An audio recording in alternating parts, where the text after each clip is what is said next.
পুরো মধ্যপ্রাচ্য জুড়ে বাজছে তৃতীয় বিশ্বযুদ্ধের দামামা। আর এরই মধ্যেই আমাদের হাতে এসে পৌঁছেছে গুরুত্বপূর্ণ আন্তর্জাতিক সংবাদ। শুরুতেই শিরোনাম। ইসরায়েলি সেনা প্রত্যাহারের পর সীমান্ত শহরে সেনা মোতায়েন করল লেবানন।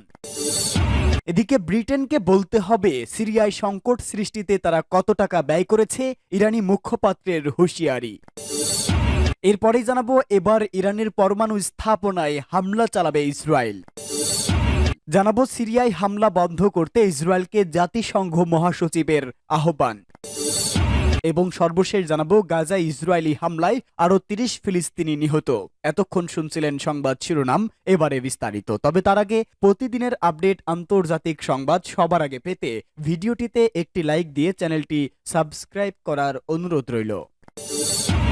ইসরায়েলি সেনা প্রত্যাহারের পর সীমান্ত শহরে সেনা মোতায়েন করল লেবানন। ইহুদিবাদী ইসরায়েলের সেনা প্রত্যাহারের পর লেবাননের সীমান্তবর্তী খেয়াম শহরে সেনা পাঠিয়েছে বৈরুত। সম্প্রতি আমেরিকা ও ফ্রান্সের মধ্যস্থতায় ইহুদিবাদী ইসরায়েল এবং লেবাননের মধ্যে যুদ্ধবিরতি চুক্তির পর ওই এলাকা থেকে দখলদার বাহিনীকে প্রত্যাহার করা হয়। এক বিবৃতিতে লেবাননের সশস্ত্র বাহিনী ঘোষণা করেছে তারা খেয়াম শহরের আশেপাশের 5টি অবস্থানে সেনা মোতায়েন করেছে। এ বিষয়ে লেবাননি বাহিনী জাতিসংঘের অন্তর্বর্তী বাহিনী বা ইউনিফিলের সাথে সমন্বয় করছে।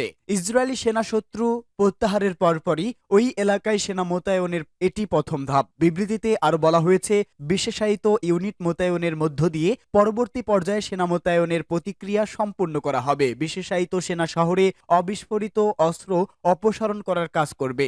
এদিকে লেবাননের প্রধানমন্ত্রী নাজিব মিকাতি বলেছেন খিয়াম শহরে সেনা মোতায়েনের মধ্য দিয়ে দক্ষিণ এলাকায় লেবাননের সামরিক উপস্থিতি জোরদার করার বিষয়ে মৌলিক পদক্ষেপ নেওয়া হয়েছে। যুদ্ধবিরতি চুক্তির সিদ্ধান্ত মোতাবেক এসব সেনা মোতায়েন করা হয়েছে বলে জানান তিনি। সেনা মোতায়েনের সিদ্ধান্ত বাস্তবায়নে তিনি সশস্ত্র বাহিনীকে ধন্যবাদ দিয়েছেন।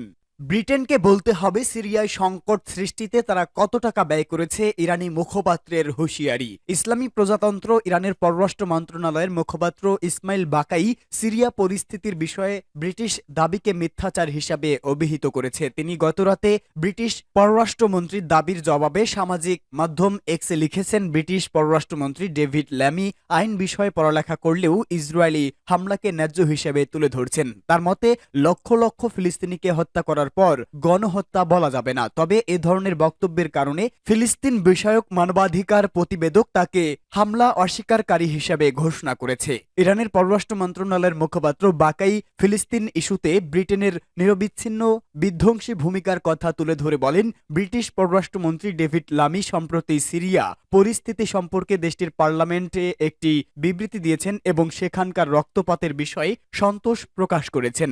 এক্স পোস্টে ইরানের পররাষ্ট্র মন্ত্রণালয়ের মুখপাত্র বলেন, বাস্তবতাকে কিভাবে পরিবর্তন করা হয় তার একটা উদাহরণ সৃষ্টি করেছেন ডেভিড লামি। এই ব্রিটিশ মন্ত্রীকে প্রশ্ন করা উচিত, সিরিয়ায় তার দেশ 400 কোটি পাউন্ডের বেশি খরচ করায় যে কথা বলছে তার মধ্যে কত পরিমাণ অর্থ সিরিয়ায় সংকট সৃষ্টি ও তা জিয়ে রাখার জন্য ব্যয় করা হয়েছে। আসলে যুক্তরাজ্যের মতো দেশগুলো যারা সিরিয়া ও ইরাকে দায়েশ বা আইএস গঠন ও বিস্তারের মূল হোতা, তাদের হাতে সিরিয়ার মানুষের রক্ত লেগে আছে। ইরানের এই কর্মকর্তা বলেন, ইসরায়েলকে সরবরাহকৃত ব্রিটিশ অস্ত্র দিয়ে ইহুদিবাদীরা এখনও সিরিয়ার জনগণকে হত্যা করছে এবং দেশটির অবকাঠামো ধ্বংস করে দিচ্ছে।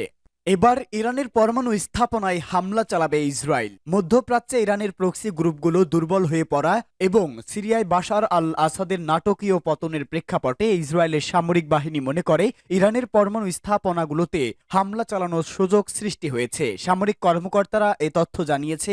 এই প্রেক্ষাপটে ইরানের এই ধরনের সম্ভাব্য হামলার প্রস্তুতির জন্য ইসরায়েলি বিমান বাহিনী অব্যাহতভাবে প্রয়াস চালিয়ে যাচ্ছে।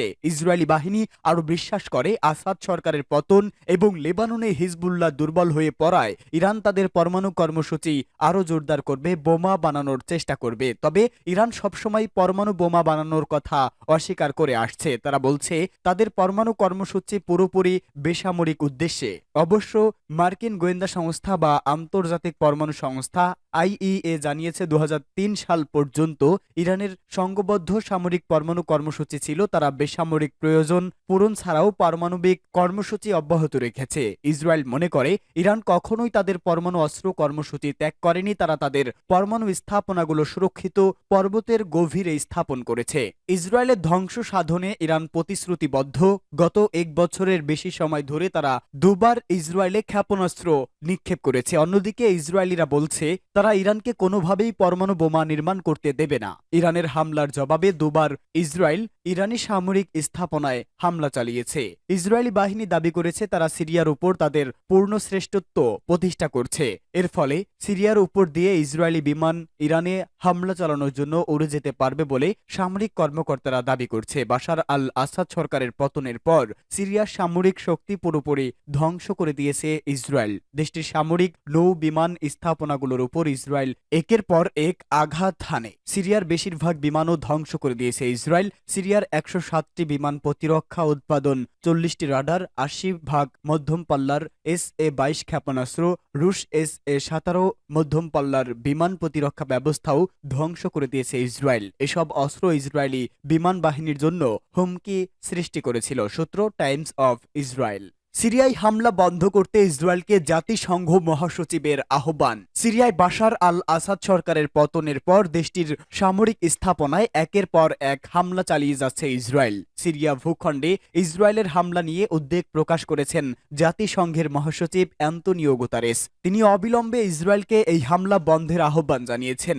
সিরিয়ায় গত মঙ্গলবার থেকে শুরু করে বুধবার পর্যন্ত 48 ঘণ্টায় প্রায় 5 শতাধিক হামলা চালায় ইসরায়েল। এছাড়া সিরিয়ার সীমান্ত বরাবর বাফার জোনে 1974 সালের চুক্তি ভেঙে সেনা মোতায়েন করেছে বেনিয়ামিন নেতানিয়াহু সরকার। এসব হামলা এবং সেনা মোতায়েন সিরিয়ায় সার্বভৌমত্ব এবং আঞ্চলিক অখণ্ডতার সাম্প্রতিক ও ব্যাপক লঙ্ঘনের তীব্র নিন্দা জানিয়েছে ফ্রান্স, ইরান, মিশর, তুরস্ক সহ অনেক দেশ এবার ইসরায়েলকে সিরিয়া হামলা বন্ধ করতে বলেছেন জাতিসংঘ মহাসচিব। জাতিসংঘের মুখপাত্র স্টিফেন দুজারিক সাংবাদিকদের বলেছেন, মহাসচিব অ্যান্তোনিও গুতারেস বিশেষ করে সিরিয়ার বেশ কয়েকটি স্থানে কয়েকশো ইসরায়েলি বিমান হামলার বিষয়ে উদ্বিগ্ন এবং জোর দিয়েছেন সারা দেশে সীমান্ত ফ্রন্টে সহিংসতা কমিয়ে আনার জরুরি প্রয়োজন। এর আগে গত রোববার ইসরায়েলি প্রধানমন্ত্রী বেনিয়ামিন নেতানিয়াহু ঘোষণা করেন তিনি সিরিয়ায় প্রেসিডেন্ট বাশার আল আসাদকে ক্ষমতা থেকে বিদ্রোহীরা পরাস্ত করার পর একটি প্রতিরক্ষামূলক পদক্ষেপ হিসাবে গোলান মালভূমির সিরিয়া নিয়ন্ত্রিত অংশে সামরিক অসামরিক অঞ্চল দখল করার জন্য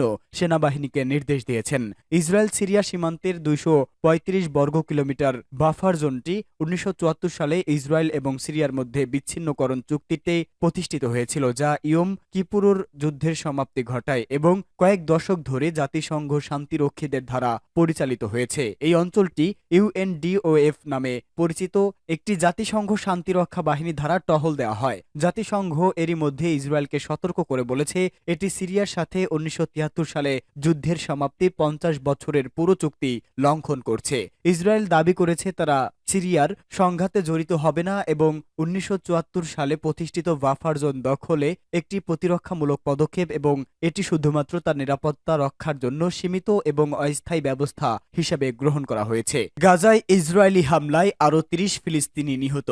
গাজায় ইসরায়েলি হামলায় আরও 30 ফিলিস্তিনি নিহত হয়েছেন। এ নিয়ে উপত্যকায় নিহতের সংখ্যা বেড়ে দাঁড়িয়েছে 44,835 জনে। আনাদুলু এজেন্সির এক প্রতিবেদনে এ তথ্য জানানো হয়েছে। গাজার স্বাস্থ্য মন্ত্রণালয় জানিয়েছে গত 24 ঘণ্টায় আরও অন্তত 30 ফিলিস্তিনি নিহত হয়েছেন। এ সময় আহত হয়েছেন আরও অন্তত 99 জন। 3টি স্থানে হামলা চালিয়েছে ইসরায়েল। এতে করে এই হতাহতের ঘটনা ঘটেছে। মন্ত্রণালয় জানিয়েছে গত বছরের 7 অক্টোবর থেকে চলা এই হামলায় গাজায় মোট 44,835 জন নিহত হয়েছেন। এ সময়ে আহত হয়েছেন আরও অন্তত 1,06,356 জন। এছাড়া অনেকে পাথরের নিচে আটকা পড়ে আছেন, ফলে তাদের উদ্ধার করা সম্ভব হচ্ছে না। এদিকে গাজায় অবিলম্বে যুদ্ধবিরতি কার্যকর করতে জাতিসংঘ প্রস্তাব পাশ হয়েছে।